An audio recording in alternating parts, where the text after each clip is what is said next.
অন্ধকার, নীরব, অসীম মহাকাশ।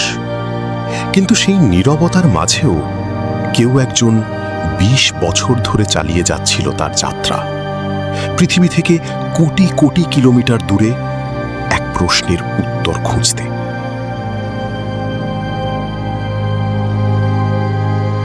শনি গ্রহ আসলে কেমন? তার বলয় কিভাবে তৈরি হয়েছিল? তার চাঁদগুলো কি লুকিয়ে রেখেছে নিজেদের গভীরে? আর সেখানে কি জীবনের কোনো সম্ভাবনা এখনো অপেক্ষা করছে? এই প্রশ্নগুলোর উত্তর খুঁজতেই পৃথিবী পাঠিয়েছিল এক অনুসন্ধানকারীকে, যার নাম ক্যাসিনি।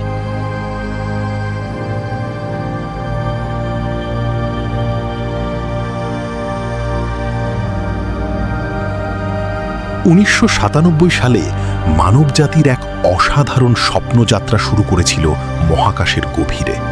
সামনে অপেক্ষা করছিল দীর্ঘ পথ, নীরবতা, অন্ধকার আর অজানা বিপদ।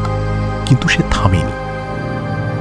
বছরের পর বছর মহাশূন্য পেরিয়ে অবশেষে ২০০৪ সালে সে পৌঁছে যায় তার গন্তব্যে, শনি গ্রহে। এক বিশাল রহস্যময় গ্যাসীয় দৈত্য, যার বলয় মানুষকে শত বছর ধরে মুগ্ধ করে রেখেছে। কিন্তু যা আমরা দেখি, সত্যি কি সবসময় শুধু সেটুকুই? ক্যাসিনি আরও কাছে গেল, আরও গভীরে। আর তারপর শুরু হলো আবিষ্কার একের পর এক বিস্ময়। বরফে ঢাকা চাঁদ, অদ্ভুত আবহাওয়া, ভয়ঙ্কর ঝড় আর এমন কিছু যা বিজ্ঞানীদেরও অবাক করে দিয়েছিল। এক চাঁদ যেখানে বরফের নিচে লুকিয়ে থাকতে পারে তরল পানি, আর পানি মানেই এক নতুন প্রশ্ন, সেখানে কি জীবন থাকতে পারে? আর একটি জগৎ যেখানে বয়ে চলে অদ্ভুত নদী, এক অচেনা পৃথিবী যা একসময় মানুষ কল্পনাও করেনি। বছরের পর বছর ক্যাসিনি আমাদের দেখিয়েছে অজানা মহাবিশ্বের অবিশ্বাস্য সৌন্দর্য। কিন্তু সময় কারো জন্য অপেক্ষা করে না। ২০ বছর এক দীর্ঘ সময়। ধীরে ধীরে শেষ হয়ে আসছিল তার জ্বালানি। আর তখন বিজ্ঞানীদের সামনে এলো এক কঠিন সিদ্ধান্ত।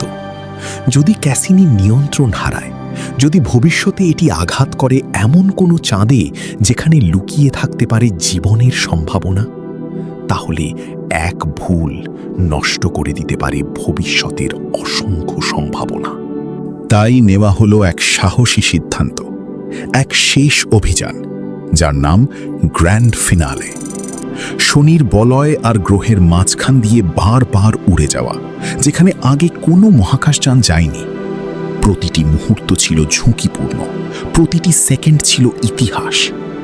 আর তারপর এলো শেষ দিন, শেষ যাত্রা, শেষ সিগন্যাল, শেষ বিদায়। ধীরে ধীরে ক্যাসিনি নামতে শুরু করলো শনির দিকে, আরও কাছে, আরও গভীরে। শেষ মুহূর্তেও সে তথ্য পাঠাচ্ছিল পৃথিবীতে, নিজের দায়িত্ব পালন করছিল শেষবারের মতো। তারপর নীরবতা, সংযোগ চিরতরে বন্ধ হয়ে গেল। কিন্তু এটাই কি শেষ, নাকি এটাই এক কিংবদন্তির অমর হয়ে যাওয়ার গল্প? কারণ ক্যাসিনি হারিয়ে যায়নি, সে রয়ে গেছে শনির আকাশে, তার বলয়ের কাছে, তার গল্পে, তার রহস্যে, আর মানবজাতির সবচেয়ে অসাধারণ মহাকাশ অভিযানের ইতিহাসে চিরদিনের জন্য।